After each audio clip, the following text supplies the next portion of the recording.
ఈరోజు మనం TRT school assistant social కాంటెంట్లో భాగంగా ఎకనామిక్స్ అర్థశాస్త్రం దీంట్లో ఒక టాపిక్ తీసుకుందాం. అది వినియోగం మరియు డిమాండ్. ఫస్ట్ టాపిక్ వినియోగదారుని మిగులు.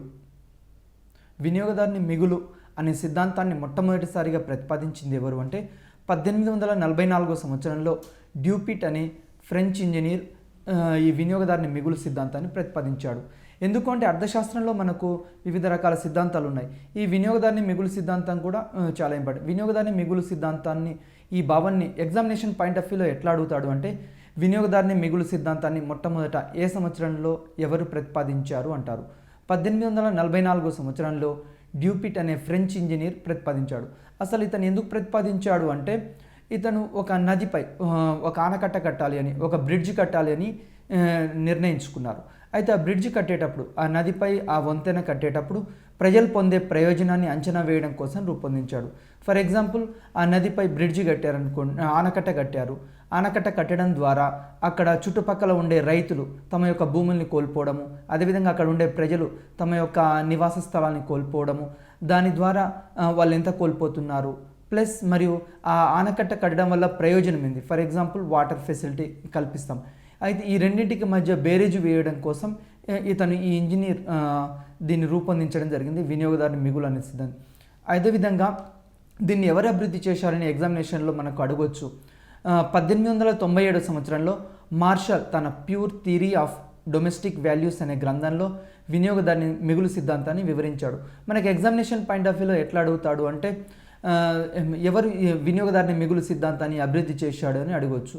మార్షల్ ఏ గ్రంథంలో ఉన్నప్పుడు the pure theories of domestic values అనే గ్రంథంలో ఈ వినియోగదారుని మిగులు సిద్ధాంతాన్ని గురించి వివరించడం జరిగింది.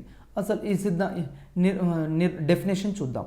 మార్షల్ ప్రకారం ఒక వినియోగదారుడు వస్తువును వదులుకోవడానికన్నా దానికి చెల్లించడానికి ఇష్టపడే ధర అతడు వాస్తవంగా చెల్లించిన ధర కన్నా ఎంత అధికంగా ఉంటుందో అదే ఆ మిగులును వినియోగదారుని మిగులుగా అంటాం. ఫర్ ఎగ్జాంపుల్, ఇప్పుడు మనం చూద్దాం వినియోగదారుని మిగులు గురించి. ఒక వినియోగదారుడు ఉన్నాడండి.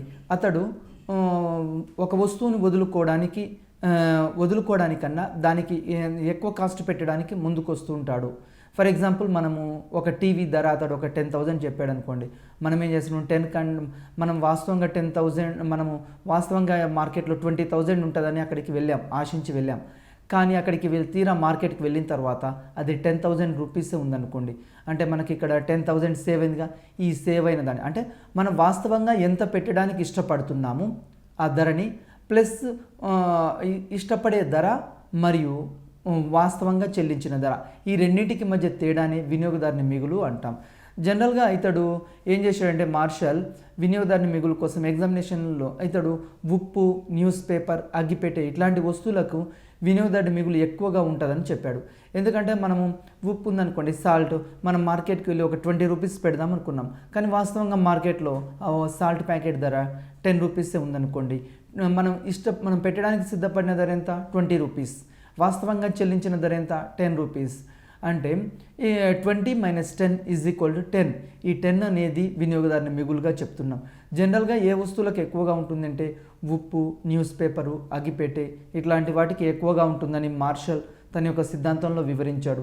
అదేవిధంగా వినియోగదారుడు తన చుట్టూ ఉన్న పరిసరాల నుండి అవకాశాల నుంచి పొందుతాడు అని మార్షల్ యొక్క భావన. ఈ వినియోగదారుని మిగులు అనేది ఎట్లా అంటే చుట్టూ ఉండే పరిసరాల్లో, ఫర్ ఎగ్జాంపుల్ ఎగ్జామినేషన్ టైం అవుతుందండి, మనకు ఎగ్జామ్ ప్యాడ్ కావాలి అంటే మనం అక్కడికి ఎగ్జామ్ రాయడం మన ముఖ్య ఉద్దేశం కాబట్టి ఎగ్జామినేషన్ ప్యాడ్ కోసం వాస్తవంగా ధర 20 రూపీస్ ఉండొచ్చు ఎగ్జామ్ ప్యాడ్ ధర. కానీ మనం ఆ టైంలో 100 రూపీస్ పే చేయడానికైనా ముందుకు వస్తాం. ఈ విధంగా అంటే మనము ఎంతైతే పెట్టడానికి సిద్ధపడుతున్నామో మైనస్ వాస్తవంగా చెల్లించిన ధర, ఈ రెండింటి మధ్య ఉన్న తేడాని వినియోగదారుని మిగులు అంటాము. అదేవిధంగా ఇక్కడ ఒక ఎగ్జాంపుల్ ద్వారా కూడా, ఒక పట్టిక ద్వారా కూడా చూద్దాం. యాపిల్ పండ్ల ధర యూనిట్లలో తీసుకుందాం. అదేవిధంగా ఉపాంత ప్రయోజనం అంటే ఇక్కడ చెల్లించడానికి ఇష్టపడే ధర. నెక్స్ట్ టేబుల్లో చెల్లించిన ధర, వాస్తవంగా మనం చెల్లించిన ధర ఎంత, అదేవిధంగా వినియోగదారుని మిగులు ఎంత. ఫర్ ఎగ్జాంపుల్ ఒక యాపిల్ పండు ధర మనము ఎంత చెల్లించడానికి ఇష్టపడ్డాము అంటే 50 రూపీస్ ఇక్కడ చెల్లించడానికి ఇష్టపడ్డాము అనుకోండి. అదేవిధంగా చెల్లించిన ధర ఎంత 10 రూపీసే చెల్లించాము. ఇక్కడ వినియోగదారుని మిగులు ఎట్లా వస్తుందంటే చెల్లించడానికి ఇష్టపడే ధర మైనస్ చెల్లించిన ధర అంటే 50 - 10 = 40. ఇది వినియోగదారుని మిగులు. అదేవిధంగా రెండో యాపిల్ పండు తీసుకుందాం. ఇక్కడ రెండో యాపిల్ పండుకి 40 రూపీస్ చెల్లించడానికి ఇష్టపడ్డాం. వాస్తవంగా అక్కడ ఎంత ఉంది అంటే 10 రూపీసే ఉంది. 40 - 10 = 30 రూపీస్ ఇక్కడ వినియోగదారుని మిగులు. అదేవిధంగా మూడోది తీసుకుందాం. మూడో యాపిల్ పండు. ఇక్కడ మూడో యాపిల్ పండు ధర మనం చెల్లించడానికి 30 రూపీస్ చెల్లించడానికి ఇష్టపడ్డాం. కానీ వాస్తవంగా మార్కెట్లో 10 రూపీసే ఉంది. 30 - 10 = ఎంత 20 రూపీస్. ఈ 20 రూపీస్ వినియోగదారుని మిగులు. అదేవిధంగా నాలుగో యాపిల్ పండు ధర ఇక్కడ ఎంత చెల్లించడానికి ఇష్టపడ్డామంటే 20 రూపీస్ చెల్లించడానికి ఇష్టపడ్డాం. వాస్తవంగా చెల్లించిన ధర ఎంత అంటే 10 రూపీస్. 20 - 10 = 10 రూపీస్ ఇక్కడ వినియోగదారుని మిగులు. ఈ విధంగా ఈ పట్టిక ఆధారంగా కూడా వినియోగదారుని మిగుల్ని మనం ఇక్కడ క్యాలిక్యులేట్ చేయవచ్చు. పై ఉదాహరణలో 4 యాపిల్ పండ్ల కోసం మనం మొత్తం ఎంత చెల్లించడానికి ఇష్టపడ్డాము అంటే చెల్లించడానికి ఇష్టపడ్డది 50 + 40 + 30 + 20. ఇదేంటిది మనం చెల్లించడానికి ఇష్టపడ్డ ధర. దీని మొత్తం కూడితే ఎంత వస్తుంది అంటే 140 రూపీస్ చెల్లించడానికి ఇష్టపడ్డాం. కానీ వాస్తవంగా చెల్లించింది ఎంత అంటే మనం ఇక్కడ వాస్తవంగా చెల్లించిన ధర 10. ఒకటో యాపిల్ పండుకి 10, రెండో యాపిల్ పండుకి 10, మూడో యాపిల్ పండుకి 10, ఫోర్త్ యాపిల్ కూడా 10 రూపీస్ వాస్తవంగా చెల్లించింది. మొత్తం ఎంత ఇది 40 రూపీస్ అవుతుంది. అంటే వాస్తవంగా చెల్లించింది ఇక్కడ ఎంత అంటే 100 రూపీస్. అంటే ఇక్కడ 140 - 100 = ఎంత తీసుకుంటున్నాం వినియోగదారుని మిగులు ఇక్కడ 10 రూపీస్గా ఇక్కడ తీసుకోవడం జరుగుతుంది. అంటే ఇక్కడ 5 యాపిల్ పండ్లకి మనము 20 చొప్పున వాస్తవంగా చెల్లిస్తే ఎంత అవుతుంది అంటే 100 రూపీస్. అంటే ఇక్కడ చెల్లించడానికి ఇష్టపడ్డ ధర మైనస్ వాస్తవంగా చెల్లించిన ధర, ఈ రెండింటి నుంచి తీసివేస్తే వచ్చేదే వినియోగదారుని మిగులు. దీన్ని మరి ఒక విధంగా కూడా మనం ఇక్కడ చెప్పవచ్చు. ఫర్ ఎగ్జాంపుల్ దీన్ని ఒక పటంలో చూద్దాం, ఒక గ్రాఫ్లో. ఈ పటంలో ఉపాంత ప్రయోజనం ఆధారంగా దీన్ని గీయడం జరిగింది. ఎగ్జామినేషన్ పాయింట్ ఆఫ్ వ్యూలో మనకి ఎట్లా అడగవచ్చు అంటే ఉపాంత ప్రయోజన రేఖ జనరల్గా ఎట్లా ఉంటుంది అంటాడు. ఎట్లా ఉంటుంది అంటే ఎడమ నుండి కుడికి క్రిందికి వాలి ఉంటుంది. ఎగ్జామినేషన్లో చాలాసార్లు అడిగాడు. టీఆర్టీ ఎగ్జామ్లో మనకు అంటే డిఎస్సిలో చాలాసార్లు ఈ బిట్ అడగడం జరిగింది. ఉపాంత ప్రయోజన రేఖ ఎప్పుడైనా సరే ఎడమ నుంచి కిడికి. దీని ఆధారంగా అంటే మనము క్షీణోపాంత ప్రయోజన సిద్ధాంతం గురించి కూడా చూసాం. ఒకటో యాపిల్ పండు తిన్నప్పుడు మనకు 100 యూనిట్ల ప్రయోజనము, రెండో యాపిల్ పండు తిన్నప్పుడు 80 యూనిట్ల ప్రయోజనం, మూడో యాపిల్ పండు తిన్నప్పుడు 60 యూనిట్ల ప్రయోజనం, నాలుగో యాపిల్ పండు తిన్నప్పుడు ఈ విధంగా. అంటే ఇక్కడ ఏమవుతుంది అంటే అదనంగా ఒక యూనిట్ని మనము స్వీకరిస్తూ ఉంటే ఆ ఉపాంత ప్రయోజనం ఏమవుతుంటుంది క్షీణిస్తుంది. ఈ ఉపాంత ప్రయోజనం ఆధారంగా కూడా ఇక్కడ వినియోగదారుని మిగుల్ని మనం క్యాలిక్యులేట్ చేయవచ్చు. ఇక్కడ ఈ పట్టికలో తీసుకుంటే ఒకసారి ఈ పట్టికను పరిశీలిద్దాం మనం. ఇక్కడ వినియోగదారుని మిగులు ఎంత అని చెప్తున్నామంటే PDE అని చెప్తున్నాం. ఏ విధంగానూ ఒకసారి పరిశీలిద్దాం. ఎక్స్ వస్తువు ధర ఇక్కడ PP అంటున్నాం. ఎక్స్ వస్తువు యొక్క ధర ఎంత ఇక్కడ PP అని తీసుకుంటున్నాం. అదేవిధంగా నెక్స్ట్ ఇక్కడ పరిమాణం OQ పరిమాణంలో వస్తువులు కొనుగోలు చేస్తున్నాడు. OQ పరిమాణంలో వస్తువులు కొనుగోలు చేస్తున్నాడు. ధర ఎంత ఉంది ఇక్కడ OP అనేది ధర ఉంది ఒక వస్తువుకి. ఇక్కడ పరిమాణం ఎంత కొనుగోలు చేస్తున్నాము OQ పరిమాణంలో కొనుగోలు చేస్తున్నాం. ఇక్కడ OX అక్షం మీదనేమో డిమాండ్ను తీసుకుంటున్నాం, OY అక్షం మీదనేమో ధరను తీసుకుంటున్నాం. ఈ విధంగా తీసుకున్నప్పుడు వినియోగదారుడు వాస్తవంగా చెల్లించాలనుకున్న ధర ODEQ. అదే మార్కెట్లో వాస్తవంగా చెల్లించాలనుకున్న ధర ఎంత అంటే ODEQ. ఈ పరిమాణంలో వాస్తవంగా చెల్లించాలనుకున్నాడు. కానీ చెల్లించాలని ఆశించాడు. వాస్తవంగా ఎంత చెల్లించాలని మార్కెట్కు పోయాడు అంటే ODEQ పరిమాణంలో X వస్తువుకు ధర చెల్లించాలి అని వెళ్ళాడు. కానీ వాస్తవంగా మార్కెట్లో ఎంత ధర ఉంది అంటే OPEQ మాత్రమే ధర ఉంది. అంటే చెల్లించడానికి సిద్ధపడ్డ ధర ఎంత అంటే ODEQ మైనస్ చెల్లించిన ధర ఎంత OPEQ. ఈ రెండిట్లో నుంచి తీసివేస్తే మిగిలేది ఎంత అంటే DPE. ఈ PDE అనేది వినియోగదారుని మిగులుగా మనం చెప్తూ ఉంటాము. వినియోగదారుడు వాస్తవంగా చెల్లించిన ధర ODEQ, కానీ వాస్తవంగా చెల్లించింది OPEQ. ఇక్కడ ఈ రెండింటి మధ్య తేడా డిపిజి పిడిఎన్. ఇదే వినియోగదారుని మిగులుగా చెప్పవచ్చు. దీన్నే చెల్లించాలనుకునే ధర మైనస్ వాస్తవంగా చెల్లించిన ధరల మధ్య తేడానే వినియోగదారుని మిగులు అంటాం. మనము వినియోగదారుని మిగులు ఎట్లా వస్తుంది, ఎగ్జామినేషన్ పాయింట్ ఆఫ్ వ్యూలో మనం ఎట్లా అడగవచ్చు, ఎగ్జామినేషన్ పాయింట్ ఆఫ్ వ్యూలో ఎట్లా అడుగుతాడంటే వినియోగదారుని మిగులు ఈజ్ ఈక్వల్ టు, ఇది వెరీ వెరీ ఇంపార్టెంట్, చాలాసార్లు అడిగాడు. వినియోగదారుని మిగులు ఈజ్ ఈక్వల్ టు చెల్లించాలనుకునే ధర మైనస్ వాస్తవంగా చెల్లించిన ధర, ఈ రెండింటి మధ్య తేడానే వినియోగదారుని మిగులు అని చెప్తాం. ఇది మొత్తం ప్రయోజనం ఆధారంగా, మొత్తం ప్రయోజనం మైనస్ ఖర్చు అంటే ఎట్లా తీసుకుంటాము, వస్తువు యొక్క ధర ఇంటూ పరిమాణం, ఇది తీసుకుంటే ఖర్చు అవుతుంది. పి ఈజ్ ఈక్వల్ టు ఇక్కడ price, Q is equal to quantity. ధరకు వినియోగదారుని మిగులుకు విలోమ సంబంధం ఉంటుంది. ఇక్కడ వినియోగదారుని మిగులుకు ధరకి ఏ విధమైన సంబంధం ఉంటుంది, ఎగ్జామినేషన్లో అడుగుతాడు. ఇది వెరీ వెరీ ఇంపార్టెంట్ బిట్. ధరకు వినియోగదారుని మిగులుకు ఏ సంబంధం ఉంటుంది అంటే విలోమ సంబంధం ఉంటుంది. ఒకవేళ ధర పెరిగిందనుకోండి వినియోగదారుని మిగులు తగ్గుతూ ఉంటుంది. ధర పెరిగితే వినియోగదారుని మిగులు తగ్గుతుంది, ధర తగ్గితే వినియోగదారుని మిగులు పెరుగుతుంది. ఈ రెండింటి మధ్య విలోమ సంబంధం ఉంటుంది. ఎగ్జామినేషన్ పాయింట్ ఆఫ్ వ్యూలో ఇది మనకు అడుగుతూ ఉంటాడు. ఇది కూడా మనకు ఇంపార్టెంట్ బిట్. నెక్స్ట్, ధరకు వినియోగదారుని మిగులుకు మధ్య విలోమ సంబంధం ఉంటుంది. ధర పెరిగితే ఏమవుతుంది వినియోగదారుని మిగులు, ధర పెరిగితే వినియోగదారుని మిగులు తగ్గుతుంది, ధర తగ్గితే వినియోగదారుని మిగులు పెరుగుతుంది. ఇది ఎగ్జామినేషన్లో చాలాసార్లు అడగడానికి అవకాశం ఉంది బిట్. నెక్స్ట్, మరి వినియోగదారుని మిగులు యొక్క ప్రాధాన్యత ఏంది, ఎగ్జామినేషన్ పాయింట్ ఆఫ్ వ్యూలో ఎట్లా ఇస్తాడు అంటే మనకు ఒక 4 ఆప్షన్లో 3 ఆప్షన్లో వినియోగదారుని మిగులుకు సంబంధించి ఇస్తాడు, 4వది కాంతి ఇస్తాడు. అందుకోసం మనకు దీని ప్రాధాన్యత ఏందో తెలవాలి. నెంబర్ 1, వినియోగదారుని మిగులు ఆధారంగా పన్నుల విధింపుకు ఉపయోగపడుతుంది. అంటే ప్రభుత్వము ట్యాక్సెస్ పెంచాలా తగ్గించాలా అన్నప్పుడు, ఫర్ ఎగ్జాంపుల్ ఉప్పు మీద ట్యాక్స్ ఎంత వేయవచ్చు, లేకుంటే మామూలుగా హోటల్ మీద ట్యాక్స్ ఎంత వేయచ్చు, లేకుంటే ఇన్కమ్ ట్యాక్స్ ఎంత వేయచ్చు. ఈ విధంగా గవర్నమెంట్ పన్నులు ట్యాక్సెస్ విధించేటప్పుడు ఈ వినియోగదారుని మిగులు సిద్ధాంతాన్ని ఆధారంగా చేసుకుంటారు.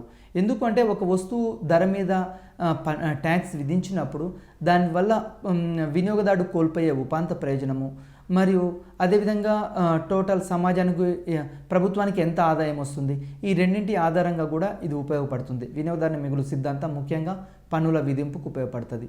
రెండోది, ప్రభుత్వ ఆర్థిక విధానాల రూపకల్పన కూడా వినియోగదారుని మిగులు సిద్ధాంతం ఉపయోగపడుతుంది. ఎందుకంటే గవర్నమెంట్ ఏదైనా ఒక ప్రాజెక్టు కట్టాలనుకుంది, ఆ ప్రాజెక్టు కట్టడం వల్ల అక్కడ నిర్వాసితులయ్యే ప్రజల యొక్క ఎంత కోల్పోతున్నారు, వాళ్ళు ఎంత ఉపాంత ప్రయోజనం కోల్పోతున్నారు, మరియు దాని ఆ ప్రాజెక్టు ఆ నిర్వాసితుల కోల్పోయే ప్రయోజనము, మొత్తం కోల్పోయే ప్రయోజనము, అదేవిధంగా ఆ ప్రాజెక్టు వల్ల ఉపయోగం. ఫర్ ఎగ్జాంపుల్ ఒక ప్రాజెక్ట్ నిర్మించారు, దానివల్ల ఎక్కువ మంది లాభపడితే వినియోగదారు అక్కడ ఎక్కువ మిగులు ఉంటే ప్రభుత్వం ఆ ప్రాజెక్ట్ని నిర్మించడానికి ముందుకు వస్తుంది. అంటే ప్రభుత్వం వివిధ సంక్షేమ కార్యక్రమాలు రూపొందించేటప్పుడైనా, వివిధ రకాల ప్రాజెక్టులు రూపకల్పనలో అయినా ఈ వినియోగదారుని మిగులు సిద్ధాంతాన్ని ఆధారంగా చేసుకొని ఈరోజు ప్రభుత్వం వివిధ కార్యక్రమాలు రూపొందిస్తుంది. సంక్షేమ కార్యక్రమాలు రూపొందించేటప్పుడు, అదేవిధంగా పెద్ద పెద్ద డ్యామ్స్ నిర్మించేటప్పుడు, ఆనకట్టలు నిర్మించేటప్పుడు, పరిశ్రమలు నిర్మించేటప్పుడు, అక్కడ ఉన్న సామాజిక ఆర్థిక సాంఘిక రాజకీయ పరిస్థితులన్నింటినీ ఇక్కడ బేరేజ్ వేసుకుంటుంది. అదేవిధంగా మూడోది, ఆదాయాల్ని పోల్చడానికి. ట్యాక్సెస్ విధించినప్పుడు మరి ధనికుల మీద ఎక్కువ పన్ను విధించాలా, లేకుంటే మిడిల్ క్లాస్ మీద విధించాలా, లేకుంటే లోయర్ సెక్షన్స్ మీద విధించాలా, బిలో పావర్టీ లైన్. ఈ విధంగా ఇక్కడ ఆదాయాలను పోల్చడానికి, ట్యాక్సెస్ విధించడానికి ప్రభుత్వము వివిధ రకాల ఆర్థిక విధానాల రూపకల్పనలో ఇది ఉపయోగపడుతుంది. మరి అదేవిధంగా అంతర్జాతీయ వ్యాపారం చేసేటప్పుడు కూడా, అంతర్జాతీయ వ్యాపారంలో ఫర్ ఎగ్జాంపుల్ మనకి ఇండియాకు పాకిస్తాన్ నుంచి వస్తువులు వస్తున్నాయి, లేకుంటే దుబాయ్ నుంచి వస్తువులు వస్తున్నాయి. ఇట్లాంటప్పుడు కూడా అంతర్జాతీయ వ్యాపారంలో కూడా మనం ఒక వస్తువుని దిగుమతి చేసుకుంటే మనకి ఎక్కువ ప్రయోజనం ఉందా, వినియోగదారుని మిగులు అవుతుందా, లేకుంటే స్వదేశంలో మనం తయారు చేసుకుంటే వినియోగదారుని మిగులు ఎక్కువ ఉందా, ఇలాంటప్పుడు కూడా అంతర్జాతీయ వ్యాపారంలో కూడా, ఇంటర్నేషనల్ ట్రేడ్లో కూడా ఈ వినియోగదారుని మిగులు సిద్ధాంతం అనేది మనకు ఉపయోగపడుతుంది. నెక్స్ట్ టాపిక్, డిమాండ్ సిద్ధాంతాలు. థియరీ ఆఫ్ డిమాండ్ అని చెప్తాం. డిమాండ్ సిద్ధాంతాల్లో వస్తు సేవల విలువను ద్రవ్య రూపంలో చెప్తే దాన్నే ధర అంటాం. ధర అంటే ఏంది, ఒక వస్తువు యొక్క విలువను మనము దాన్ని ద్రవ్య రూపంలో చెప్తే దాన్నే ధర అంటాం. ఎగ్జామినేషన్లో ఇది కూడా అడగొచ్చు, ధర అనగా ఏమిటి అంటాడు. ఏ వస్తువు యొక్క విలువనైనా సరే, ఏ వస్తువు అయినా సేవ యొక్క విలువను మనం ద్రవ్య రూపంలో చెప్తే దాన్ని ధర అంటాం. ఫర్ ఎగ్జాంపుల్ ఒక పెన్ను ఉందండి, ఆ పెన్ను యొక్క విలువను ఎట్లా చెప్తున్నాం మనం? ఈ పెన్ను ధర 10 రూపాయలు అంటే దాన్ని ద్రవ్య రూపంలో చెప్తున్నాం. ఒక యాపిల్ పండు ధర 25 రూపీస్ ఎట్లా చెప్తున్నాం? దాన్ని ద్రవ్య రూపంలో. అంటే ఒక వస్తువు యొక్క విలువను లేకుంటే సేవ యొక్క విలువను మనము ద్రవ్య రూపంలో చెప్తే దాన్ని ధర అంటాం. ధరను ఉత్పత్తిదారుడు కానీ వినియోగదారుడు కానీ నిర్ణయించలేడు. మార్కెట్లో ఇప్పుడు ఫర్ ఎగ్జాంపుల్ ఒక వస్తువు యొక్క ధరను ఏ ఒక్క వినియోగదారుడు నిర్ణయించలేడు, ఏ ఒక్క ఉత్పత్తిదారుడు కూడా మార్కెట్లో ధర నిర్ణయించలేడు. మరి ఎవరు మార్కెట్లో ధర నిర్ణయిస్తారు అంటే ఆ వస్తువు యొక్క డిమాండ్ సప్లైల ఆధారంగా ధర నిర్ణయించబడుతుంది. అంటే ఏ వస్తువు యొక్క ధర అయినా సరే ఎట్లా నిర్ణయించబడుతుందంటే అది ఉత్పత్తిదారుడి చేతిలో లేదు, వినియోగదారుల చేతిలో లేదు. మరి ఎక్కడ ఉంటుందంటే మార్కెట్ యొక్క సప్లై డిమాండ్లపై ఆధారపడి ఉంటుంది. సప్లై డిమాండ్లు రెండు కలిసి ఆ వస్తువు యొక్క ధరను మార్కెట్లో నిర్ణయించడం జరుగుతుంది. ఎగ్జామినేషన్ పాయింట్ ఆఫ్ వ్యూలో ఇక్కడ బిట్ ఎట్లా అడుగుతాడంటే ఒక వస్తువు యొక్క ధర నిర్ణయించే అంశం ఏంటిది అని అడుగుతాడు. ఒక వస్తువు యొక్క ధర నిర్ణయించే అంశం ఏంటంటే సప్లై డిమాండ్లు లేదా డిమాండ్ సప్లైలు ఆ వస్తువు యొక్క ధరను నిర్ణయిస్తాయి. మరి సామ్యవాద ఆర్థిక వ్యవస్థలో ఎట్లా ధర నిర్ణయించబడుతుంది అంటే ప్రభుత్వమే అక్కడ ధరను డిసైడ్ చేస్తుంది. ఎక్కడైతే సోషలిస్టిక్ కంట్రీస్ ఉన్నాయో సామ్యవాద ఆర్థిక వ్యవస్థలో ధర నిర్ణయించేది ఎవరు అంటే ప్రభుత్వం. అక్కడ ప్రభుత్వమే ఒక వస్తువును ఉత్పత్తి చేసినప్పుడు ప్రభుత్వమే డిసైడ్ చేస్తుంది. టీవీ ధర ఇంత ఉండాలి, లేకుంటే పెన్ను ధర ఇంత ఉండాలి, ఈ విధంగా. మరి అదేవిధంగా పెట్టుబడిదారీ ఆర్థిక వ్యవస్థలో ధర నిర్ణయించేది ఎవరు అంటే మార్కెట్ శక్తులు.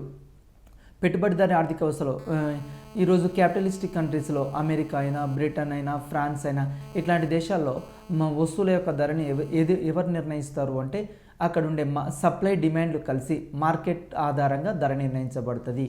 ఒక టీవీ ధర ఎంత ఉంది, ఒక సెల్ ఫోన్ ధర ఎంత ఉంది అంటే సప్లై డిమాండ్ల ఆధారంగా అక్కడ ధర నిర్ణయించడం జరుగుతుంది. డిమాండ్ అంటే అర్థమైంది, ఇది చాలాసార్లు అడిగాడండి టీఆర్టీ ఎగ్జామ్లో. డిమాండ్ అంటే జనరల్గా సాధారణ భాషలో డిమాండ్ అంటే ఏంటంటే వస్తువును కావాలని కోరిక ఉంటే అది డిమాండ్. సాధారణంగా మనం ఉపయోగించే సాధారణ భాషలో జనరల్గా మనం మాట్లాడుకునేటప్పుడు ఏమంటాము, ఈ వస్తువుకు భలే గిరాకీ ఉంది, ఈ వస్తువుకు భలే డిమాండ్ ఉంది అని మనం సాధారణంగా ఉపయోగిస్తుంటాం. ఫర్ ఎగ్జాంపుల్ శాంసంగ్ ఫోన్కి లేకుంటే నోకియా ఫోన్కి ఇట్లా భలే గిరాకీ ఉంది. అంటే ఒక వస్తువును కావాలనే కోరిక ఉండడాన్ని డిమాండ్ అంటాం సాధారణ భాషలో, లేకుంటే దానికి ఉన్న గిరాకీని డిమాండ్ అని చెప్తాం. కానీ మన అర్థశాస్త్ర పరిభాషలో డిమాండ్ అంటే ఎగ్జామినేషన్ పాయింట్ ఆఫ్ వ్యూలో ఇది వెరీ వెరీ ఇంపార్టెంట్. డిమాండ్ అంటే ఏంటంటే ఒక వస్తువు కావాలనే కోరిక ఉండాలి, కోరికతో పాటు కొనుగోలు శక్తి కలిగి ఉండడాన్ని డిమాండ్ అంటాం. ఫర్ ఎగ్జాంపుల్ నాకు సెల్ ఫోన్ కొనాలని ఉంది, కోరిక ఉంది కానీ నా జేబులో డబ్బులు లేవనుకోండి, దానికి డిమాండ్ ఉన్నట్టు ఆ సెల్ ఫోన్కి లేదు. అంటే ఒక ఫోన్ కొనాలి అంటే మనకి ఏముండాలి, ఆ ఫోన్ కొనాలనే కోరిక ఉండాలి, ప్లస్ ఆ వస్తువును కొనడానికి మన జేబులో డబ్బులు ఉండాలి, అంటే కొనుగోలు శక్తి ఉండాలి. పర్చేసింగ్ పవర్ ప్లస్ వాంట్ అంటే కోరిక, ఈ రెండు ఉంటే మాత్రమే ఆ వస్తువుకు డిమాండ్ ఉన్నట్టు. ఎగ్జామినేషన్ పాయింట్ ఆఫ్ వ్యూలో ఎట్లా ఇస్తాడంటే ఒక వస్తువుకు డిమాండ్ అనగా ఆప్షన్ ఏ కోరిక, ఆప్షన్ బి కొనుగోలు శక్తి, ఆప్షన్ సి పై రెండు, ఆప్షన్ డి ఏది కాదని ఇస్తాడు. ఇక్కడ కరెక్ట్ ఆన్సర్ ఏంటంటే ఆప్షన్ సి, అంటే కొనాలనే కోరిక ఉండాలి, కొనుగోలు శక్తి ఉండాలి, అదే డిమాండ్. నెక్స్ట్ డిమాండ్ని నిర్ణయించే అంశాలు ఏంది, ఒక వస్తువు యొక్క డిమాండ్ నిర్ణయించే అంశాలు ఏంటంటే నెంబర్ 1 వినియోగదారుని ఆదాయం. ఫస్ట్ ఏంటంటే వినియోగదారుని దగ్గర డబ్బులు ఉండాలి, ఆదాయం ఉండాలి. మన యొక్క ఆదాయం అనేది ఆ వస్తువు యొక్క డిమాండ్ని బట్టి ఉంటుంది. ఫర్ ఎగ్జాంపుల్ ఒక వస్తువుని కొనాలంటే వినియోగదారుల దగ్గర ఆదాయం ఉండాలి. నెక్స్ట్ అదేవిధంగా ఆదాయం పెరిగితే వస్తువు యొక్క డిమాండ్ పెరుగుతుంది, ఆదాయం తగ్గితే డిమాండ్ తగ్గుతుంది. అంటే ప్రజల చేతిలో బాగా డబ్బులు ఉన్నాయి అనుకోండి, ఆదాయం బాగా ఉంది, ఆ వస్తువుల గిరాకీ బాగా పెరుగుతుంది. ఒకవేళ ఆదాయం లేదనుకోండి, ఆటోమేటిక్గా డిమాండ్ తగ్గుతుంది. రెండవది వస్తువు ధర, అంటే ప్రైస్ కూడా వినియోగదారు వస్తువు యొక్క డిమాండ్ నిర్ణయిస్తుంది. వస్తువు ధర ఎక్కువ ఉందనుకోండి డిమాండ్ తగ్గుతుంది, వస్తువు ధర తక్కువ ఉందనుకోండి డిమాండ్ పెరుగుతుంది. ఫర్ ఎగ్జాంపుల్ మార్కెట్కి వెళ్ళాం, మార్కెట్లో కిలో టమాటా ₹1 అన్నారనుకోండి, చాలామంది ఏం చేస్తారు, కొనుగోలు చేయడానికి ఆ వస్తువుకు బాగా గిరాకీ ఏర్పడుతుంది. ఒకవేళ టమాటాల ధర ₹100 అన్నారనుకోండి, ఆటోమేటిక్గా ఆ వస్తువు యొక్క డిమాండ్ తగ్గిపోతుంది. అంటే డిమాండ్ని నిర్ణయించేది రెండో కారకం ఏంటంటే ఇక్కడ ప్రైస్ అని చెప్తాం ఆ వస్తువు యొక్క ధర. మూడోది అదేవిధంగా ప్రత్యామ్నాయ పూరక వస్తువుల యొక్క ధరలు. ప్రత్యామ్నాయ వస్తువులు అంటే ఫర్ ఎగ్జాంపుల్ టీ, కాఫీ ఉందండి, మనకు టీ ధర పెరిగిందనుకోండి, ఆటోమేటిక్గా కాఫీకి డిమాండ్ పెరుగుతుంది. అంటే ఇక్కడ ప్రత్యామ్నాయ వస్తువులు, అదేవిధంగా పూరక వస్తువులు. పూరక వస్తువులు అంటే ఫర్ ఎగ్జాంపుల్ టీ తయారు చేయాలి. టీ తయారు చేయడానికి మనకి ఏమేం కావాలి? షుగరు, టీ పొడి, పాలు, ఇవన్నీ కావాలి. వీటిని పూరక వస్తువులు అంటాం. ఈ పూరక వస్తువులు కూడా ఒక వస్తువు యొక్క డిమాండ్ని నిర్ణయిస్తుంటాయి. అంటే ఎగ్జామినేషన్ పాయింట్ ఆఫ్ వ్యూలో ఎట్లా క్వశ్చన్ అడగవచ్చు అంటే, ఈ క్రింది అంశాల్లో డిమాండ్ నిర్ణయించే అంశం కానిదేది అంటాడు. నిర్ణయించే అంశం కానిదేది అని ఇస్తాడు. ఆప్షన్ ఏ వస్తువు ధర, ఆప్షన్ బి ప్రత్యామ్నాయ పూరక వస్తువుల ధరలు, ఆప్షన్ సి వినియోగదారుని ఆదాయం, ఆప్షన్ డి పైవన్నీ అని ఇస్తాడు. ఇక్కడ ఏంటిది? పైవన్నీ అంటే వినియోగదారుని ఆదాయం నిర్ణయిస్తుంది, వస్తువు ధర నిర్ణయిస్తుంది, ప్రత్యామ్నాయ పూరక వస్తువుల యొక్క ధర నిర్ణయిస్తుంది. మరియు అదేవిధంగా ఇంకా ఏం నిర్ణయిస్తుంది అంటే డిమాండ్ నిర్ణయించే అంశం అభిరుచులు, అలవాట్లు. ప్రజల యొక్క టేస్ట్లు కూడా రోజు రోజుకి అభిరుచులు మారుతున్నాయి, అదేవిధంగా అలవాట్లు మారుతున్నాయి. వినియోగదారుల యొక్క ఇంతకుముందు మామూలుగా మనకు టీవీలు మామూలుగా ఉండేవి, ఈరోజు ఎట్లని ఎల్సిడి. అదేవిధంగా మొబైల్ ఫోన్స్, ఇంతకుముందు మామూలు కీప్యాడ్ ఉండేవి, ఇప్పుడు అన్ని టచ్ ఫోన్స్ వస్తున్నాయి. అంటే వినియోగదారుని యొక్క అభిరుచులు, అలవాట్లు కూడా దేన్ని డిసైడ్ చేస్తాయి అంటే డిమాండ్ని డిసైడ్ చేస్తాయి. డిమాండ్ని నిర్ణయించే అంశాల్లో ప్రధానంగా అభిరుచులు, అలవాట్లు కూడా తీసుకుంటాం. నెక్స్ట్ ఐదోది భవిష్యత్ అంచనా. భవిష్యత్ అంచనా అనేది కూడా అంటే ఫర్ ఎగ్జాంపుల్ భవిష్యత్తులో ఒక వస్తువు యొక్క ధర, బంగారం ఉంది, బంగారం భవిష్యత్తులో ధర బాగా పెరుగుతుంది అనుకున్నారు అనుకోండి, ఫస్ట్ ఎక్స్పెక్ట్ చేసిరు వర్తకులు భవిష్యత్తులో బంగారం యొక్క ధర బాగా పెరుగుతుంది అంటే ఆటోమేటిక్గా ఇది కూడా భవిష్యత్ అంచనా కూడా వస్తువుకు డిమాండ్ పెంచుతుంది. ఒకవేళ భవిష్యత్తులో బంగారం ధర తగ్గుతుంది అనుకున్నారనుకోండి, ఆ వస్తువు యొక్క డిమాండ్ తగ్గడానికి అవకాశం ఉంది. అంటే ఇక్కడ ఏంది స్పెక్యులేషన్ వ్యాపారం అంటాం. ఇది కూడా వస్తువు యొక్క డిమాండ్ని నిర్ణయిస్తుంది. ఇవే కాకుండా ఇంకా ఏం నిర్ణయిస్తుంది అంటే జనాభా. ఫర్ ఎగ్జాంపుల్ పాపులేషన్ ఎక్కువ ఉందనుకోండి ఒక దేశంలో, ఆ వస్తువులకి డిమాండ్ బాగా పెరుగుతుంది. ఫర్ ఎగ్జాంపుల్ ఇండియాలో ఈరోజు ఏ వస్తువును తయారు చేసినా ఎక్కువగా అమ్ముడుపోవడానికి అవకాశం ఉంది. ఎందుకు? పాపులేషన్ ఎక్కువ ఉంది. అదేవిధంగా వాతావరణ పరిస్థితులు కూడా ఒక వస్తువు యొక్క డిమాండ్ని నిర్ణయిస్తుంది. ఫర్ ఎగ్జాంపుల్ ఇప్పుడు వింటర్ సీజన్ అండి, ఈ వింటర్ సీజన్లో స్వెటర్లు వీటికి ఎక్కువ గిరాకీ ఉంటుంది. ఇప్పుడు ఐస్ క్రీమ్ పార్లర్ షాప్ పెట్టామనుకో నడుస్తుందా? నడవదు అక్కడ. అంటే ఇక్కడ వాతావరణ పరిస్థితులు కూడా డిసైడ్ చేస్తాయి. అదేవిధంగా సాంకేతిక మార్పు, టెక్నాలజీ అనేది వెరీ వెరీ ఇంపార్టెంట్. ఒక వస్తువుని మనం ఎక్కువ టెక్నాలజీ ఉపయోగించి తయారు చేసామనుకోండి, ఆటోమేటిక్గా టెక్నాలజీ ఎక్కువ ఉపయోగిస్తే క్వాలిటీ ఎక్కువ ఉంటుంది, క్వాంటిటీ ఎక్కువ ఉండడం. అంటే సాంకేతిక పరిజ్ఞానం కూడా ఒక వస్తువు యొక్క డిమాండ్ని నిర్ణయిస్తుంది. అంటే సాంకేతిక పరిజ్ఞానంతో ఒక వస్తువుని మంచిగా ఉత్పత్తి చేస్తే ఆటోమేటిక్గా దాని ధర తగ్గడానికి అవకాశం ఉంది. ఇది కూడా టెక్నాలజీ కూడా వస్తువు యొక్క డిమాండ్ని నిర్ణయిస్తుంది. అదేవిధంగా ప్రకటనలు, అడ్వర్టైజ్మెంట్స్.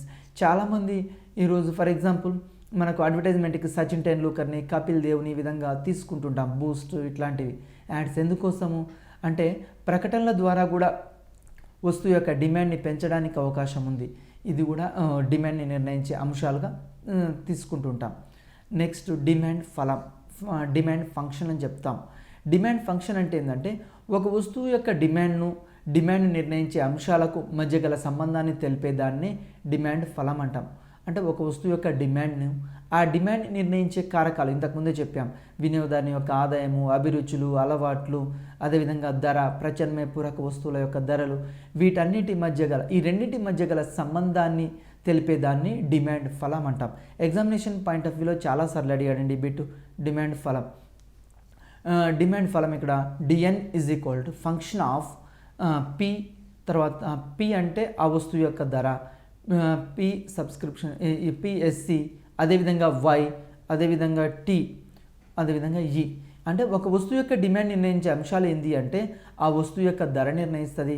ఆ వస్తువు యొక్క ధరతో పాటు మిగతా అంశాలు అంటే ప్రత్యామ్నాయ పూరక వస్తువుల యొక్క ధరలు, అదేవిధంగా వినియోగదారుల యొక్క ఆదాయాలు, అదేవిధంగా అభిరుచులు, అదేవిధంగా ఇంకా ఏం నిర్ణయిస్తుంటాయి ఇక్కడ అభిరుచులు, అలవాట్లు, ఇవి కూడా వినియోగదారుని యొక్క ఒక వస్తువు యొక్క డిమాండ్ని నిర్ణయిస్తుంటాయి.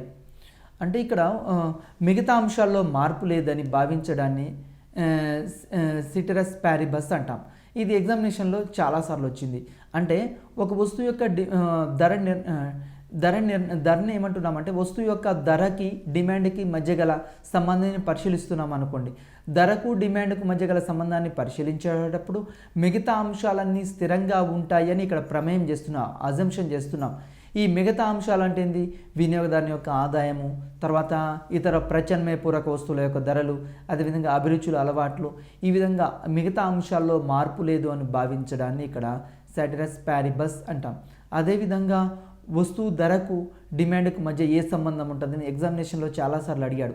ఒక వస్తువు యొక్క ధరకు డిమాండ్కు మధ్య విలోమ సంబంధం ఉంటుంది. ఇది చాలాసార్లు అడిగాడు. ధర పెరిగితే డిమాండ్ ఏమవుతుంది? తగ్గుతుంది. ధర తగ్గితే డిమాండ్ పెరుగుతుంది. ఈ రెండింటికి మధ్య విలోమ సంబంధం ఉంటుంది. అంటే ధరకు డిమాండ్కు మధ్య విలోమ సంబంధం ఉంటుంది. దీన్నే రుణాత్మక సంబంధం. ఎగ్జామినేషన్లో ఇంకో వర్డ్ కూడా యూజ్ చేయొచ్చు. ధరకు డిమాండ్కు మధ్య రుణాత్మక సంబంధం.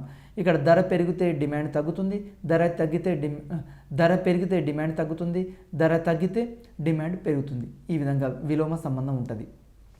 మరి వీటిని ఎగ్జామినేషన్ పాయింట్ ఆఫ్ వ్యూ ఇంకా ఎట్లా అడగొచ్చు అంటే, సాధారణ వస్తువులు లేదా మన్నిక గల వస్తువుల విషయంలో ఆదాయానికి డిమాండ్కి మధ్య ఏ సంబంధం ఉంటుంది అంటాడు. అంటే మామూలుగా సాధారణ వస్తువులు, నార్మల్ గూడ్స్, తర్వాత కొంతకాలం మన్నిక గల వస్తువులు అంటే ఫర్ ఎగ్జాంపుల్ కొంతకాలం ఉండే వస్తువులు, టీవీ, ఫోను, తర్వాత టేబుల్, బెంచ్, ఇవన్నీ మన్నిక గల వస్తువులు. లేకుంటే బంగారం, వజ్రాలు. ఇట్లాంటప్పుడు ఏమవుతుందంటే మన్నిక గల వస్తువులు లేదా సాధారణ వస్తువుల విషయంలో ఆదాయం పెరిగితే డిమాండ్ పెరుగుతుంది. మన యొక్క ఆదాయం బాగా పెరిగింది అనుకోండి, 10,000 రూపాయల ఆదాయం వచ్చేది, 10,000 నుంచి ఈరోజు ఒకవేళ 50,000 రూపాయల ఆదాయం వస్తుంది. ఆదాయం పెరిగితే ఇంతకుముందు సైకిల్ ఉండేది, ఇప్పుడు ఏం చేస్తున్నాం? బైక్ కొంటున్నాం. అంటే ఆదాయానికి డిమాండ్కు మధ్య అనులోమ సంబంధం ఉంటుంది. ఆదాయం పెరిగితే డిమాండ్ పెరుగుతుంది, ఆదాయం తగ్గితే డిమాండ్ తగ్గుతుంది. ఇది సాధారణ వస్తువుల విషయంలో. అదేవిధంగా ఆదాయం పెరిగితే వస్తువుల యొక్క డిమాండ్ పెరుగుతుంది. నెక్స్ట్ ఆదాయం తగ్గితే వస్తువుల డిమాండ్ తగ్గుతుంది. ఎగ్జాంపుల్ వజ్రాలు, బంగారం, ఇవన్నీ తీసుకుంటాం. ఆదాయం పెరిగిందనుకోండి, మనం గోల్డ్ కొనడమైనా ఇట్లాంటివి ఎక్కువగా చేస్తాం. మన ఆదాయం తక్కువ ఉందనుకోండి, గోల్డ్ తక్కువగా పర్చేజ్ చేస్తుంటాం. అదేవిధంగా నాసిరకం వస్తువుల విషయంలో అనుకోండి, ఎగ్జామినేషన్ పాయింట్ ఆఫ్ వ్యూలో మనని కన్ఫ్యూజ్ చేస్తుంటాడు. సాధారణ వస్తువులు, మన్నిక గల వస్తువుల విషయంలో ఆదాయం పెరిగితే డిమాండ్ పెరుగుతుంది. నాసిరకం వస్తువుల విషయంలో దీనికి రివర్స్ అండి. ఆదాయం పెరిగితే డిమాండ్ ఇక్కడ ఏమవుతుందంటే తగ్గుతుంది, ఆదాయం తగ్గితే డిమాండ్ పెరుగుతుంది. ఇక్కడ విలోమ సంబంధం ఉంటుంది.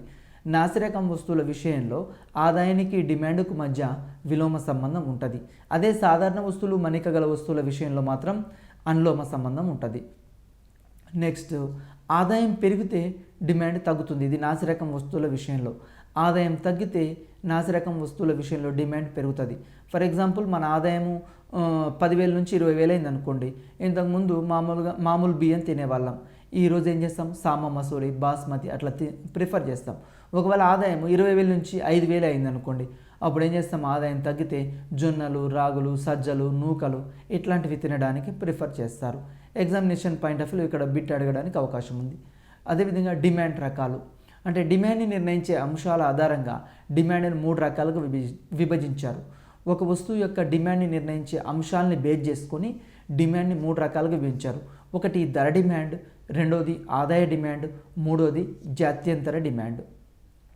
ధర డిమాండ్ గురించి పరిశీలిద్దాం. మొట్టమొదట ధర డిమాండ్ అంటే ధరకు డిమాండ్కు మధ్య విలోమ సంబంధం ఉంటుంది. ధరకు డిమాండ్కు మధ్య సంబంధాన్ని తెలిపేదాన్ని ధర డిమాండ్ అంటాం. అంటే ఒక వస్తువు యొక్క ధరకు ఆ వస్తువు యొక్క డిమాండ్కు మధ్య గల సంబంధాన్ని తెలిపేదాన్ని ధర డిమాండ్ అంటాం.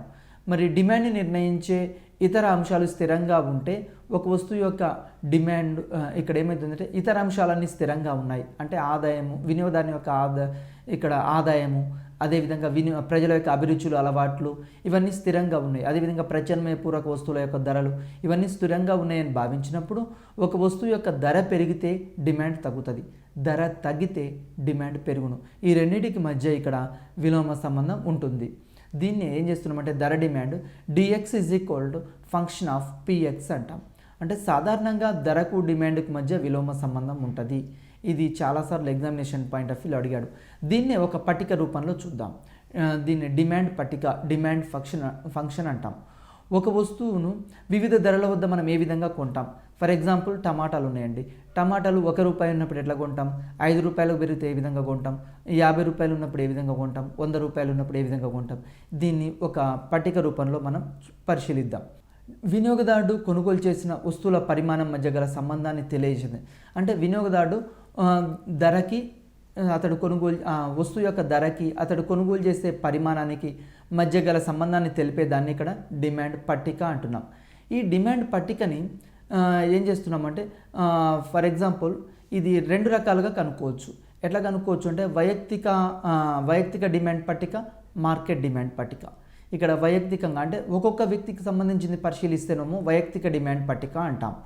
అట్లా కాకుండా మార్కెట్లో ఉన్న అందరినీ తీసుకున్నాం అనుకోండి, మార్కెట్లో ఉన్న అందరి వినియోగదారులను తీసుకుంటే అది మార్కెట్ డిమాండ్ పట్టిక అవుతుంది. ఇక్కడ వైయక్తిక డిమాండ్ పట్టికను ఒకసారి పరిశీలిద్దాం.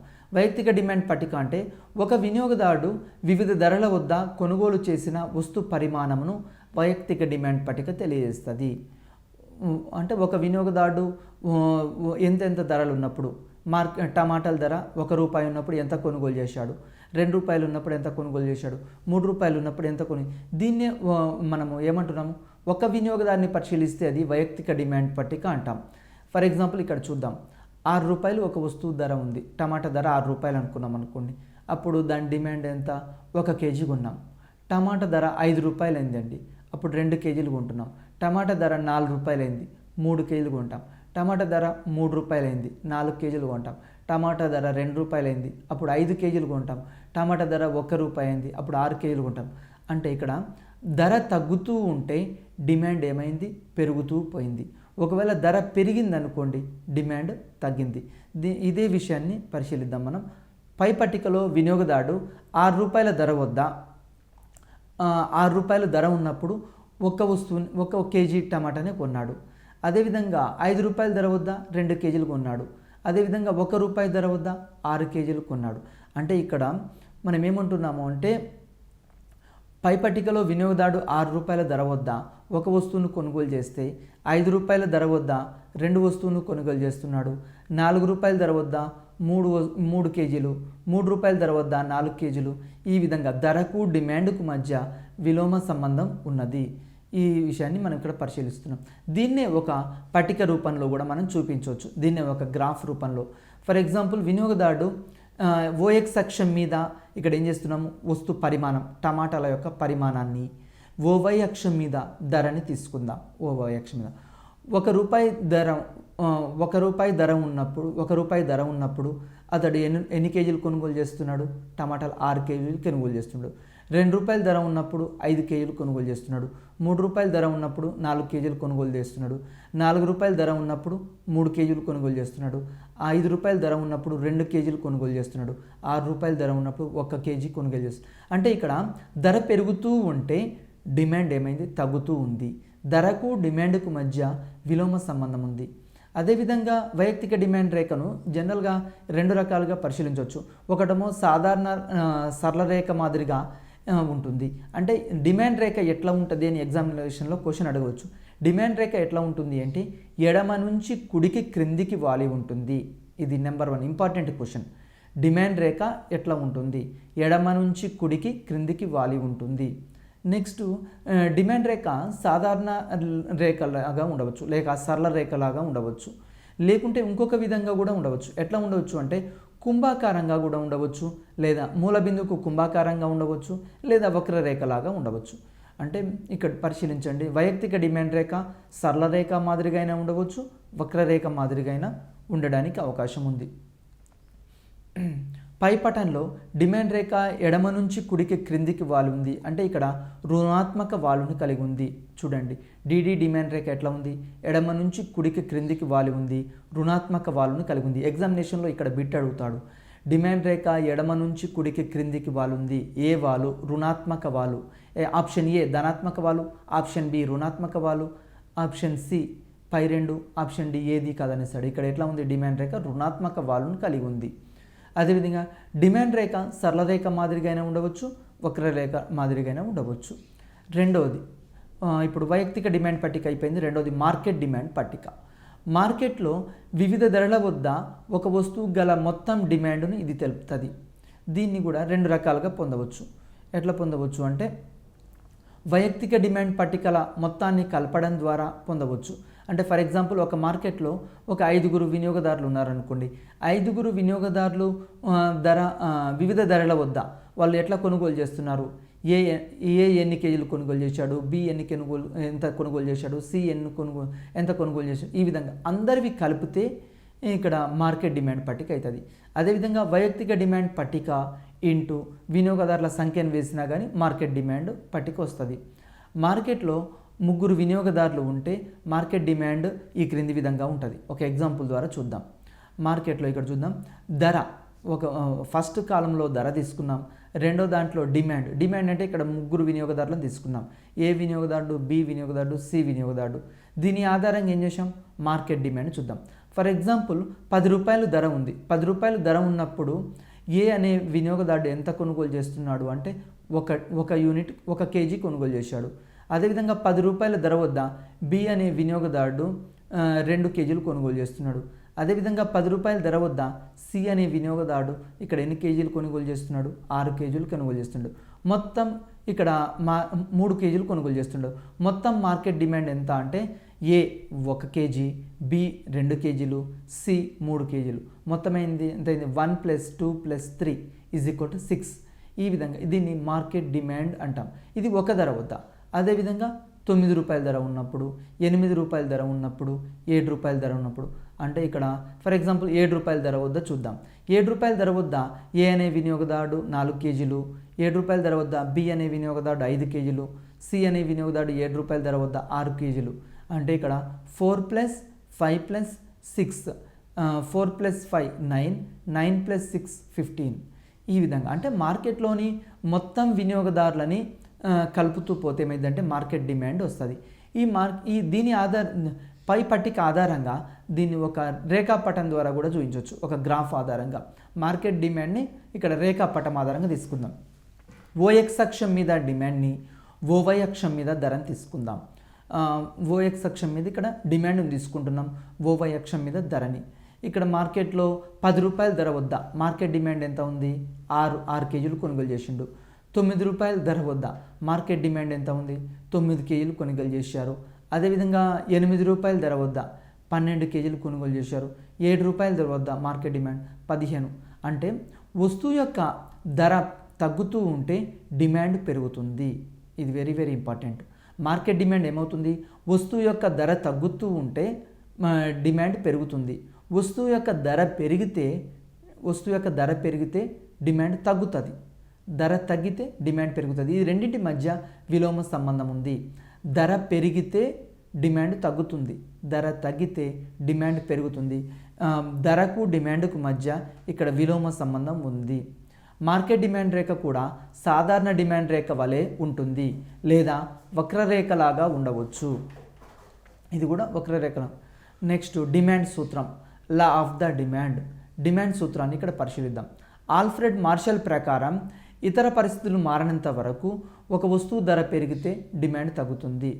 దీన్ని డిమాండ్ సూత్రం అంట. మార్షల్ ప్రకారము ఏమవుతుందంటే ఇతర పరిస్థితులన్నీ మారనంత వరకు అంటే ధరకు డిమాండ్కు మధ్య సంబంధాన్ని పరిశీలించేటప్పుడు వినియోగదారుని ఆదాయాన్ని, ప్రజల యొక్క అభిరుచులు అలవాట్లను, అదేవిధంగా ప్రత్యామ్నాయ పూరక వస్తువుల యొక్క ధరలు అన్నీ స్థిరంగా ఉన్నాయని భావించి ఒక వస్తువు యొక్క ధర పెరిగితే డిమాండ్ తగ్గుతుంది, ఒక వస్తువు యొక్క ధర తగ్గితే డిమాండ్ పెరుగుతుంది. అంటే ధరకు డిమాండ్కు మధ్య విలోమ సంబంధం ఉంది. ఇక్కడ చూద్దాం, ధర తగ్గితే డిమాండ్ పెరుగును, ధర పెరిగితే డిమాండ్ తగ్గుతుంది. ధరకు డిమాండ్కు మధ్య విలోమ సంబంధం ఉంటుంది. ఇది ఎగ్జామినేషన్ పాయింట్ ఆఫ్ వ్యూలో అడగడానికి అవకాశం ఉంది. నెక్స్ట్ అదేవిధంగా డిమాండ్ రేఖ స్వభావం తీసుకుందాం. Demand curve. డిమాండ్ సూత్రం ధరకు డిమాండ్కు మధ్య విలోమ సంబంధం ఉంటుందని తెలియజేస్తుంది. ఈ డిమాండ్ సూత్రం ఏం తెలియజేస్తుంది, వస్తువు యొక్క ధరకు డిమాండ్కు ఏ సంబంధం ఉంది అని తెలియజేస్తుంది, విలోమ సంబంధం ఉందని తెలియజేస్తుంది. ఇది డిమాండ్ రేఖ ఎట్లా ఉంది ఇక్కడ చూద్దాం. కావున డిమాండ్ రేఖ ఏమైంది, ఎడమ నుంచి కుడికి క్రిందికి వాలి ఉంది. ఎగ్జామినేషన్ పాయింట్ ఆఫ్ వ్యూలో ఇక్కడ బిట్ అడుగుతాడు. డిమాండ్ రేఖ ఏ వైపు నుంచి ఏ వైపుకు వాలి ఉంది అంటాడు. ఎడమ నుంచి కుడికి క్రిందికి వాలి ఉంది, ఆప్షన్ ఏ. ఆప్షన్ బి ఎడమ నుంచి ఇక్కడ కుడి నుంచి ఎడమకు పైకి వాలి ఉంది. ఆప్షన్ సి ఓఎక్స్ అక్షానికి సమాంతరంగా ఉంది. ఆప్షన్ డి ఓవై అక్షానికి సమాంతరంగా ఉంది. మరి ఇక్కడ ఏంది, డిమాండ్ రేఖ ఎట్లా ఉంది, ఎడమ నుంచి కుడికి క్రిందికి వాలి ఉంది. ఇది కరెక్ట్. అదేవిధంగా డిమాండ్ రేఖ యొక్క వాలు ఎట్లా ఉంటుంది అని ఎగ్జామినేషన్లో చాలాసార్లు అడిగాడు. డిమాండ్ రేఖ యొక్క వాలు రుణాత్మక వాలును కలిగి ఉంటుంది. ఇది very very important bit. Next demand రేఖ మరి ఈ విధంగా ఎడమ నుంచి కుడికి క్రిందికి వాలి ఉండడానికి లేదా రుణాత్మక వాలు కలిగి ఉండడానికి కారణాలు ఏంది ఎగ్జామినేషన్ పాయింట్ ఆఫ్ వ్యూలో ఇస్తాడు. ఇవి వెరీ వెరీ ఇంపార్టెంట్. మూడోమో అయినవి ఇస్తాడు కారణాలు, నాలుగోది కాంది ఇస్తాడు, లేకుంటే మూడు అయినవి ఇస్తాడు, పైవన్నీ కూడా ఆన్సర్ ఇవ్వచ్చు. ఇక్కడ చూద్దాం. డిమాండ్ రేఖ రుణాత్మక వాలు ఎందుకు ఉంటుంది, ఎడమ నుంచి కుడికి ఎందుకు వాలి ఉంటుంది అంటే నెంబర్ 1 క్షీణోపాంత ప్రయోజన సూత్రము. ఈ క్షీణోపాంత ప్రయోజన సూత్రం ప్రకారం ఒక వస్తువును మనం అదనంగా వినియోగిస్తూ పోతున్నాం అనుకోండి, ఆటోమేటిక్గా వచ్చే ఉపాంత ప్రయోజనం ఏమవుతుంది, క్షీణిస్తుంటుంది. ఫర్ ఎగ్జాంపుల్ ఒక యాపిల్ పండు తిన్నప్పుడు 30 యూనిట్ల ప్రయోజనం రావచ్చు, రెండో యాపిల్ పండు తిన్నప్పుడు 20 యూనిట్లు రావచ్చు, మూడో యాపిల్ పండు తిన్నప్పుడు 10 రావచ్చు. ఈ విధంగా అంటే ఒక వస్తువు యొక్క పరిమాణం పెరుగుతూ ఉంటే ఆటోమేటిక్గా ఉపాంత ప్రయోజనం క్షీణిస్తుంది. ఇది క్షీణోపాంత ప్రయోజన సూత్రం. దీని ఆధారంగానే ఇక్కడ డిమాండ్ రేఖను రాబట్టడం జరిగింది. అందుకే క్షీణోపాంత ప్రయోజన సూత్రం డిమాండ్ రేఖ రుణాత్మక వాలు కలిగి ఉండడానికి ఒక కారణంగా చెప్తాం. రెండవది ఆదాయ ప్రభావం. ఈ ఆదాయ ప్రభావం కూడా డిమాండ్ రేఖ రుణాత్మక వాలును కలిగి ఉండడం చెప్తాం. ఎట్లా అంటే ఇక్కడ వినియోగదారుల యొక్క ఆదాయాలు పెరిగాయి అనుకోండి, ఆటోమేటిక్గా వస్తువు యొక్క డిమాండ్ పెరుగుతుంది. ఆదాయాలు తగ్గినాయి అనుకోండి, వస్తువు యొక్క డిమాండ్ తగ్గుతుంది. అంటే మనకు 10,000 రూపాయల ఆదాయం వచ్చినప్పుడు మన ఇంట్లో మామూలు టీవీ ఉపయోగిస్తాం. అదేవిధంగా 20,000 రూపాయల ఆదాయం వచ్చిందనుకోండి, కలర్ టీవీ ఉపయోగిస్తాం. అదేవిధంగా 50,000 రూపాయల ఆదాయం వచ్చిందనుకోండి, ఎల్ఈడి ఉపయోగిస్తాం. అంటే ఇక్కడ ఏమవుతుంది, ఆదాయం పెరుగుతూ ఉంటే డిమాండ్ పెరుగుతుంది, ఆదాయం తగ్గితే డిమాండ్ తగ్గుతుంది. ఇది కూడా డిమాండ్ రేఖ రుణాత్మక వాలును కలిగి ఉంటుంది. నెక్స్ట్ మూడోది ధర ప్రభావం. వస్తువు యొక్క ధర కూడా డిమాండ్ రేఖను రుణాత్మక వాలు కలిగి ఉండడానికి మరి ఒక కారణం. వస్తువు యొక్క ధర తగ్గితే డిమాండ్ పెరుగుతుంది, వస్తువు యొక్క ధర పెరిగితే డిమాండ్ తగ్గుతుంది. అంటే వస్తువు యొక్క ధరకు డిమాండ్కు మధ్య విలోమ సంబంధం ఉంటుంది. ఇది కూడా డిమాండ్ రేఖ రుణాత్మక వాలును కలిగి ఉండడానికి మరి ఒక కారణం. నాలుగోది ప్రత్యామ్నాయ ప్రభావం. ప్రత్యామ్నాయ పూరక వస్తువుల యొక్క ప్రభావం కూడా ఇక్కడ చెప్తున్నాం. ఫర్ ఎగ్జాంపుల్ టీ, కాఫీ ఉందనుకోండి, టీ యొక్క ధర పెరిగిందనుకోండి, టీ యొక్క ధర పెరిగితే వినియోగదారులందరూ కాఫీ యొక్క డిమాండ్ పెరగడానికి అవకాశం ఉంది. ఇది కూడా డిమాండ్ రేఖ రుణాత్మక వాలును కలిగి ఉండడానికి మరి ఒక కారణం. అదేవిధంగా ఐదోది అల్పాదాయ వర్గాల ప్రజల కొనుగోళ్ళు. ఈ బిలో పావర్టీ లైన్ ఉన్న ప్రజల యొక్క కొనుగోలు కూడా డిమాండ్ రేఖ రుణాత్మక వాలు కలిగి ఉండడానికి కారణం. మరి డిమాండ్ ఎగ్జామినేషన్ పాయింట్ ఆఫ్ వ్యూలో ఇది కాకుండా ఇంకొక వెరీ వెరీ ఇంపార్టెంట్ క్వశ్చన్ ఉందండి. ఏరియా ఎట్లా అడుగుతా అంటే డిమాండ్ సూత్రానికి మినహాయింపులు ఏంది అంటాడు. జనరల్గా డిమాండ్ సూత్రం అంటే ఏంది, ధరకు డిమాండ్కు మధ్య విలోమ సంబంధం ఉంటుంది. ఇది డిమాండ్ సూత్రం. మరి దీనికి కొన్ని ఎగ్జంప్షన్స్ ఉన్నాయి, కొన్ని మినహాయింపులు ఉన్నాయి. డిమాండ్ సూత్రం ధర పెరిగితే డిమాండ్ తగ్గునని, ధర తగ్గితే డిమాండ్ పెరుగునని చెప్తుంది. కానీ ఈ నియమం ప్రకారం కొన్ని విషయాల్లో ఇది వర్తించదు. అది ఏమేమి విషయాల్లో వర్తించదో ఒకసారి పరిశీలిద్దాం. నెంబర్ 1 గిఫెన్ వస్తువుల విషయంలో ఇది వర్తించదు. డిమాండ్ సూత్రం అనేది వర్తించదు. డిమాండ్ సూత్రం ప్రకారం ధర పెరిగితే డిమాండ్ తగ్గాలి. కానీ నాసిరకం వస్తువుల విషయంలో ఏమవుతుందంటే ధర పెరిగితే డిమాండ్ పెరుగుతుంది. జనరల్గా డిమాండ్ సూత్రం ప్రకారం ఏంది, ధర పెరిగితే డిమాండ్ తగ్గాలి. కానీ నాసిరకం వస్తువులు అంటే ఇప్పుడు మనం ప్రజలు ఉన్నారండి, వాళ్ళ ఆదాయాలు తక్కువగా ఉన్నాయి, నూకలు తింటున్నారు. నూకలు తినే ప్రజలు నూకల యొక్క ధర పెరిగింది అనుకోండి, నూకల యొక్క ధర 10 రూపాయల నుంచి 20 రూపాయలు అయినా కానీ అతడు కొనుగోలు చేయక తప్పదు. కాబట్టి ఇట్లాంటి వస్తువుల విషయంలో, నాసిరకం వస్తువుల విషయంలో ఈ డిమాండ్ సూత్రం వర్తించదు. నెక్స్ట్ దీన్ని ఎవరు కనుగొన్నారంటే బ్రిటన్కి చెందిన సర్ రాబర్ట్ గిఫెన్ దీని గురించి చెప్పడం జరిగింది. ఇది ఎగ్జామినేషన్ పాయింట్ ఆఫ్ వ్యూలో చాలాసార్లు అడిగాడు. ఎట్లా అడుగుతాడంటే ఈ గిఫెన్ వస్తువుల గురించి పేర్కొన్న శాస్త్రవేత్త ఎవరు అని ఇస్తాడు. Option A Marshall, option B Adam Smith, option C sir Robert Giffen, option D పైవారు ఎవరు కాదని ఇస్తాడు. ఇక్కడ గిఫెన్ వస్తువుల గురించి పేర్కొన్నది ఎవరంటే సర్ రాబర్ట్ గిఫెన్. ఇతడు బ్రిటన్ దేశానికి చెందిన వ్యక్తి.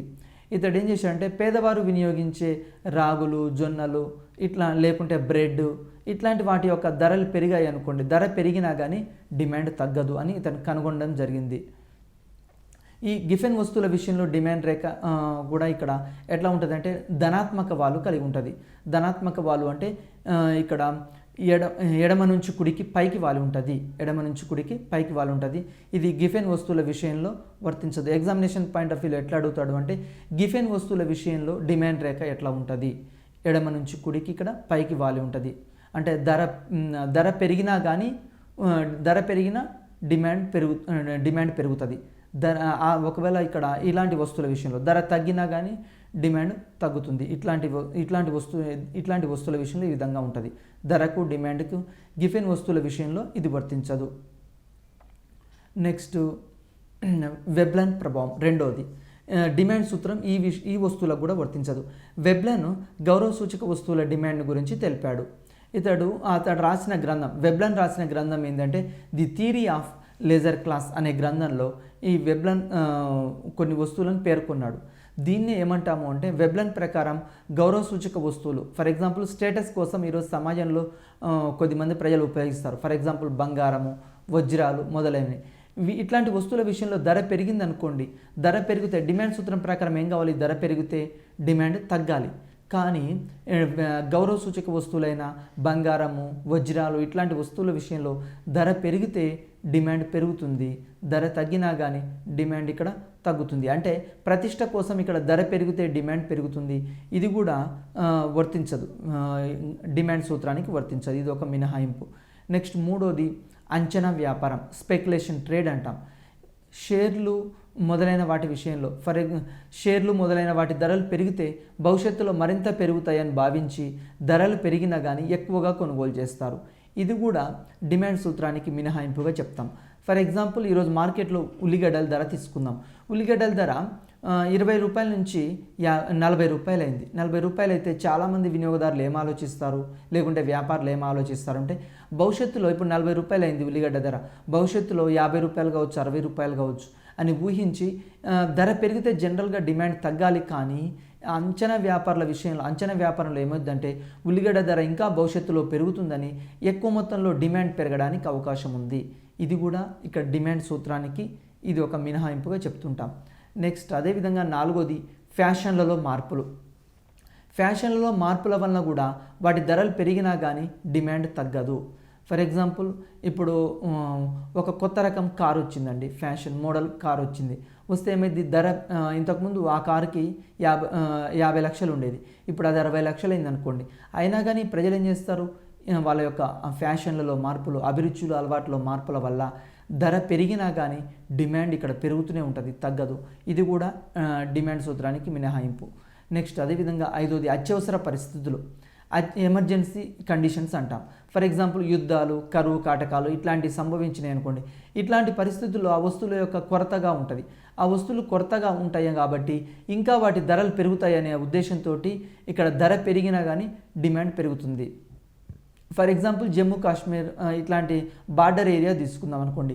అక్కడ బార్డర్ ఏరియాలో నిత్యావసర వస్తువుల యొక్క ధరలు, లేకుంటే సాధారణంగా కర్ఫ్యూ విధించినప్పుడు కర్ఫ్యూ ఎత్తేసారు అనుకోండి. కర్ఫ్యూ ఎత్తేయగానే ఆ వస్తువుల్ని కొనడానికి ప్రజలు ఏం చేస్తారు, ఆ వస్తువులు అక్కడ అందుబాటులో లేవు కాబట్టి ధరలు పెరుగుతాయి, దొరికినప్పుడే తీసుకోవాలి అనే ఉద్దేశంతో ధర పెరిగినా కానీ డిమాండ్ పెరుగుతుంది. ఇది కూడా డిమాండ్ సూత్రానికి మినహాయింపు. నెక్స్ట్ ఇంకొక ఇంపార్టెంట్ ఏరియా అండి, డిమాండ్ మార్పులు. డిమాండ్ మార్పులు 2 కారణాల వల్ల సంభవిస్తాయి. ఒకటి, ధరలు మారినందువలన డిమాండ్లో మార్పులు వస్తే దాన్ని డిమాండ్ విస్తరణ లేదా కుదింపు అంటాం. ధర మారినందువల్ల డిమాండ్లో మార్పు వస్తే దాన్ని ఏమంటున్నాము, డిమాండ్ విస్తరణ లేదా కుదింపు అని చెప్తున్నాం. ఫర్ ఎగ్జాంపుల్ ఇక్కడ చూద్దాం, ధరలు స్థిరంగా ఉండి ఇతర అంశాలు అంటే ఆదాయాలు, అభిరుచులు, ప్రత్యామ్నాయ పూరక వస్తువుల యొక్క ధరలు మారినందువలన డిమాండ్ మారితే దాన్ని డిమాండ్ పెరుగుదల లేదా తగ్గుదల అంటాం.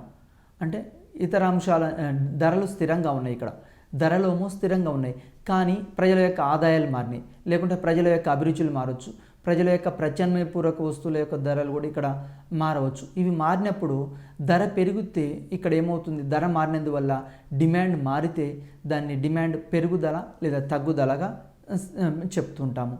అయితే దీన్ని డిమాండ్లో విస్తరణ అంటే ఏంటంటే అదే రేఖ మీద పెరగడము. కుదింపు అంటే ధర పెరిగితే ధర తగ్గింది అనుకోండి, ధర తగ్గితే డిమాండ్ పెరుగుతుంది, ధర తగ్గితే డిమాండ్ పెరుగుతుంది. దీన్ని డిమాండ్ విస్తరణ, ఎక్స్టెన్షన్ అంటాం, ఎక్స్పెన్షన్ ఆఫ్ డిమాండ్ అంటాం. ఒకవేళ కుదింపు అనుకోండి, ధర పెరిగింది, ధర పెరిగితే డిమాండ్ ఏమవుతుంది, తగ్గుతుంది. దీన్ని కంట్రాక్షన్ అని చెప్తాం. ఇది ఒకే రేఖ మీద సంభవిస్తుంది. తర్వాత ధరలు స్థిరంగా ఉండి ఇతర అంశాల్లో మార్పులు వస్తే డిమాండ్ పెరుగుదల లేదా తగ్గుదలగా చెప్తాం. ఇప్పుడు డిమాండ్ విస్తరణ కుదింపు గురించి చూద్దాం. ధర తగ్గితే డిమాండ్ పెరిగితే దాన్ని డిమాండ్ విస్తరణ ఎక్స్టెన్షన్ అంటాం. ధర తగ్గితే డిమాండ్ పెరిగితే దాన్ని డిమాండ్ విస్తరణ లేదా ఎక్స్టెన్షన్ అని చెప్తాం. ఒకవేళ ధర పెరిగింది అనుకోండి, ధర పెరిగితే వస్తువు యొక్క డిమాండ్ ఏమైంది? తగ్గుద్ది. దీన్ని డిమాండ్ కుదింపు కంట్రాక్షన్ అంటాం. దీన్ని ఒకే రేఖపై చూపిస్తాం. ఇది ఎగ్జామినేషన్లో చాలాసార్లు అడుగుతాడు. చూడండి, వస్తువు యొక్క ధర తీసుకుందాం. ఓపీ వస్తువు ఇక్కడ ఓఎక్స్ అక్షం మీద డిమాండ్, ఓవై అక్షం మీద ధరను తీసుకుందాం. ఇక్కడ మొట్టమొదటి ధర ఓపీ ఉంది. ఓపీ ధర ఉన్నప్పుడు ఎంత కొనుగోలు చేస్తున్నారు? ఓక్యూ పరిమాణంలో ఎక్స్ వస్తువును కొనుగోలు చేస్తున్నారు. ఓపీ ధర వద్ద ఓఎక్స్ పరిమాణంలో వస్తువును కొనుగోలు చేస్తున్నాడు. ధర ఒకవేళ పెరిగింది, ఇక్కడ చూడండి, ధర ఓపీ నుంచి OP1కు పెరిగింది. OP1కు పెరగడం వల్ల డిమాండ్ ఏమైంది? అంతకుముందు ఓక్యూ ఉన్న డిమాండ్ ఇప్పుడు OQ1 అయింది. ఇట్లా తగ్గింది కాబట్టి దీన్ని ఏమంటామంటే కంట్రాక్షన్ కుదింపు అంటాం. ఇంకొక ఎగ్జాంపుల్ తీసుకొని ఇక్కడ కూడా చూద్దాం. ధర OP1 ఉంది. ధర OP1 ఉన్నప్పుడు ఎక్స్ వస్తువుని ఎంత పరిమాణంలో కొనుగోలు చేస్తున్నామంటే OQ1 పరిమాణంలో కొనుగోలు చేస్తున్నాం. ఎక్స్ వస్తువు యొక్క ధర OP1 నుంచి OP2కి పెరిగితే ఇక్కడ డిమాండ్ ఏమైంది? OQ1 నుంచి OQ2కి అయింది. ఇట్లా డిమాండ్ OQ1 నుంచి OQ2కి అంటే ధర పెరిగితే P1 నుంచి ధర P2కి మారితే డిమాండ్ ఏమైంది? Q1 నుంచి Q2కి తగ్గింది. దీన్ని కంట్రాక్షన్ లేకుంటే కుదింపు అంటాం. ఒకవేళ ఎక్స్పాన్షన్ చూద్దాం, డిమాండ్ విస్తరణ. ఫర్ ఎగ్జాంపుల్ ధర OP1 ఉంది. OP1 ఉన్నప్పుడు మనము ఎక్స్ వస్తువుని OQ1 పరిమాణంలో కొనుగోలు చేస్తున్నాం. ధర అనేది OP1 నుండి OPకి తగ్గితే ఇక్కడ వస్తువు యొక్క డిమాండ్ ఏమైంది అంటే OQ1 నుంచి OQకి పెరిగింది.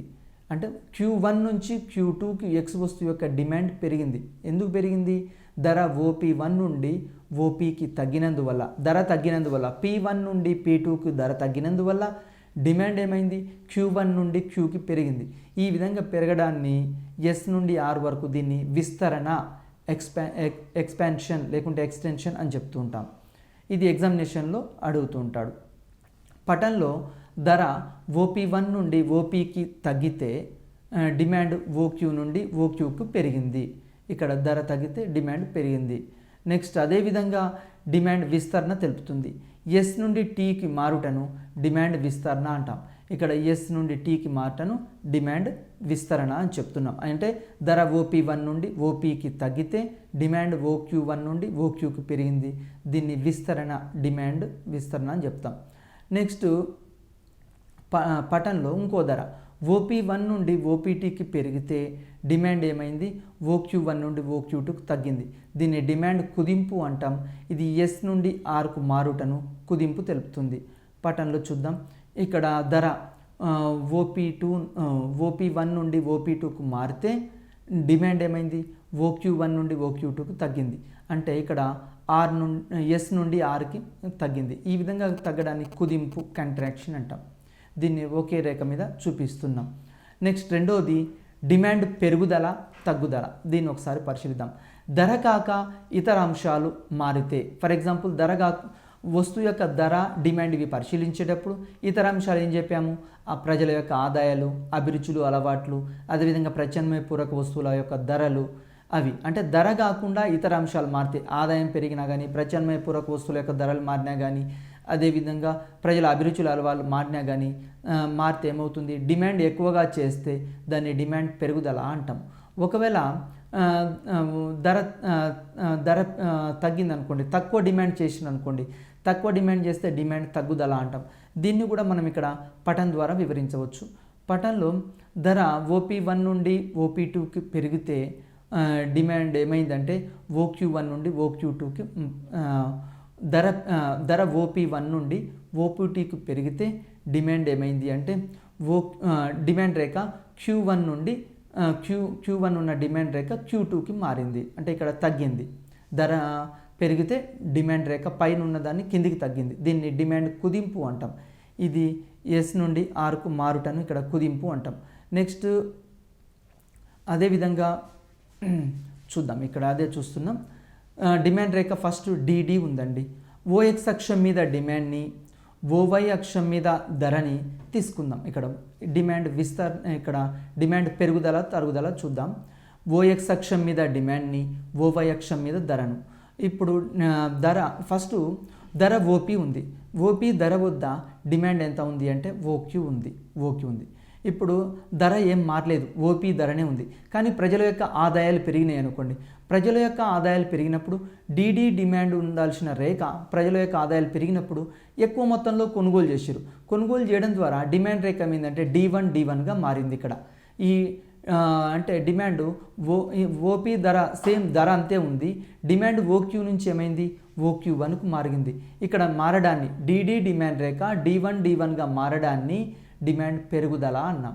ఒకవేళ కంట్రాక్షన్ ఇక్కడ డిమాండ్ తగ్గుదలను చూద్దాం. డిమాండ్ తగ్గుదలని ఇక్కడ ధర మారలేదు, ఓపీ ధరనే అంతే ఉంది. అప్పుడు ఎంత కొనుగోలు చేస్తున్నారు, ఓపీ ధర వద్ద OQ పరిమాణంలో కొనుగోలు చేస్తున్నారు. అదేవిధంగా ఇతర అంశాలు మారినాయి. ప్రజల యొక్క ఆదాయాలు తగ్గినాయి. ఇంతకుముందు 10,000 రూపాయలు వచ్చే ఆదాయం ఇప్పుడు 5,000 రూపాయలే ఆదాయం అయింది. 5,000 ఇంతకుముందు OQ పరిమాణంలో వస్తువును కొనుగోలు చేస్తే ఇప్పుడు ఏమైందంటే OQ2 పరిమాణంలో వస్తువును కొనుగోలు చేస్తున్నాడు. అంటే ధర స్థిరంగా ఉంది, కానీ డిమాండ్ ఏమైందంటే Q నుండి Q2కి మారింది. ఈ విధంగా డిమాండ్ తగ్గింది. అంటే డిడి ఉండాల్సిన డిమాండ్ రేఖ D2గా మారింది. ఎందుకు మారింది? ప్రజల యొక్క ఆదాయాలు తగ్గడం ద్వారా కానీ, అభిరుచుల అలవాట్లు మారడం ద్వారా కానీ దీన్ని డిమాండ్లో మార్పులు అని చెప్తాం. డిమాండ్లో మార్పు. పటంలో ధర స్థిరంగా ఉండి మిగిలిన అంశాల్లో మార్పుల వల్ల నూతన డిమాండ్ రేఖ D1గా, పాత డిమాండ్ రేఖ Dగా ఉంది. డిమాండ్ Q నుండి Q1కు పెరిగింది. దీన్ని డిమాండ్ పెరుగుదల అంటాం. అంటే Q నుండి Q2కు మారడాన్ని ఇక్కడ డిమాండ్ ఇక్కడ పెరుగుదల అంటాం. మూడోది ఈ విధంగా అంటే పటంలో మనం ఇక్కడ చూడండి, ధర స్థిరంగా ఉంది ఓపీ, డిమాండ్ ఏమైంది OQ ఉన్నది, Q1గా డిమాండ్ పెరిగింది. అంటే డిడి ఉండాల్సిన డిమాండ్ రేఖ D1గా మారింది. ఇది డిమాండ్ పెరుగుదల. ఒకవేళ ధర స్థిరంగా ఉంది, ప్రజల యొక్క ఆదాయాలు తగ్గినాయి, అప్పుడు D1 ఉండాల్సిన డిమాండ్ రేఖ ఏమైంది D2గా మారింది. అంటే కొనుగోలు శక్తి ఇక్కడ తగ్గింది. OQ నుండి X వస్తువుని ఎంత కొనుగోలు చేస్తున్నారు, OQ2 పరిమాణాన్ని కొనుగోలు చేస్తారు. దీన్నే పెరుగుదల తగ్గుదల అని చెప్తున్నాం. నెక్స్ట్ ఇంకొక అంశం పరిశీలిద్దాం. ఇక్కడ వినియోగదారుని ఆదాయానికి మరి వస్తువుల ఆదాయానికి డిమాండ్కి ఏ విధమైన సంబంధం ఉంది ఒకసారి పరిశీలిద్దాం. ఆదాయానికి డిమాండ్కు మధ్య గల సంబంధాన్ని ఒకసారి పరిశీలిస్తే ఇక్కడ DN = ఫంక్షన్ ఆఫ్ Y అని చెప్తాం. దీని ప్రకారం వినియోగదారుని ఆదాయం పెరిగితే వినియోగం పెరుగుతుంది, ఆదాయం తగ్గితే వినియోగం తగ్గుతుంది. వీటి మధ్య అనులోమ సంబంధం లేకుంటే ధనాత్మక సంబంధం ఉంటుంది. మన యొక్క ఆదాయము 20,000 రూపాయలు వచ్చేది, 20,000 రూపాయల ఆదాయం ఆదాయం వస్తుంది. ఈ 20,000 నుంచి 30,000 ఆదాయం పెరిగింది అనుకోండి, ఆటోమేటిక్గా మన యొక్క వినియోగం కూడా డిమాండ్ కూడా మారుతుంది. ఆదాయానికి వినియోగానికి మధ్య ధనాత్మక సంబంధం ఉంటుంది. ఆదాయం పెరిగితే వినియోగం పెరుగుతుంది, ఆదాయం తగ్గితే వినియోగం తగ్గుతుంది. ఫర్ ఎగ్జాంపుల్ 10,000 రూపాయలు ఆదాయం వచ్చినప్పుడు సైకిల్ మెయింటైన్ చేస్తున్నారు. అదేవిధంగా 50,000 రూపాయల ఆదాయం అయినప్పుడు బైక్ మెయింటైన్ చేస్తున్నారు. 1,00,000 రూపాయల ఆదాయం అయినప్పుడు ఇక్కడ కార్ మెయింటైన్ చేస్తున్నారు. ఒకవేళ ఆదాయం పెరిగితే వినియోగం పెరుగుతుంది, ఆదాయం తగ్గితే వినియోగం తగ్గుతుంది. ఈ ఆదాయానికి వినియోగానికి మధ్య ఇక్కడ ధనాత్మక సంబంధం లేక అనులోమ సంబంధం ఉంటుంది. ఆదాయానికి ఇక్కడ వినియోగానికి మధ్య ఏ సంబంధం ఉందని చెప్తున్నాము, ధనాత్మక సంబంధం ఉందని చెప్తున్నాం. అంటే ప్రజల యొక్క ఆదాయాలు పెరిగితే వినియోగం పెరుగుతుంది, ప్రజల యొక్క ఆదాయాలు తగ్గితే వినియోగం తగ్గుతుంది. అంటే ఇక్కడ మనకు ఆదాయానికి వినియోగానికి మధ్య అనులోమ సంబంధం ఉంది అని చెప్తున్నాము. ఇంతవరకు మనం ఇవి డిస్కషన్ చేసిన టాపిక్స్. ఎగ్జామినేషన్ పాయింట్ ఆఫ్ వ్యూలో ఇంతకుముందు ఫస్ట్ వినియోగం గురించి తెలుసుకున్నాము. వినియోగంలో వినియోగదారుని మిగులు, అదేవిధంగా డిమాండ్ సూత్రము, డిమాండ్ నిర్ణయించే అంశాలు, అదేవిధంగా ధరకు డిమాండ్కి ఏ విధమైన సంబంధం ఉంది, ధరకు ఆదాయానికి మధ్య ఏ విధమైన సంబంధం ఉంది, ఈ అంశాలన్నీ పరిశీలించడం జరిగింది. మీరు వీటిని ప్రీవియస్ పేపర్లో ఒకసారి చూసి ప్రాక్టీస్ చేసుకుంటుంటే ఎగ్జామినేషన్లో ఇంకా ఎక్కువ మార్కులు సాధించడానికి అవకాశం ఉంది.